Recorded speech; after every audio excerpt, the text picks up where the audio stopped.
ان لوگوں کے لیے جو ایمان لائے اور اپنے پروردگار پر بھروسہ رکھتے ہیں اور جو بڑے بڑے گناہوں اور بے حیائی کے کاموں سے پرہیز کرتے ہیں اور جب غصہ آتا ہے تو معاف کر دیتے ہیں، اور جو اپنے پروردگار کا فرمان قبول کرتے ہیں اور نماز پڑھتے ہیں اور اپنے کام آپس کے مشورے سے کرتے ہیں،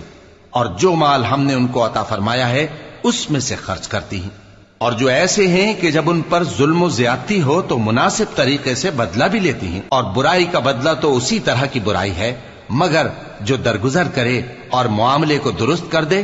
تو اس کا بدلہ اللہ کے ذمے ہے۔ اس میں شک نہیں کہ وہ ظلم کرنے والوں کو پسند نہیں فرماتا، اور جس پر ظلم ہوا ہو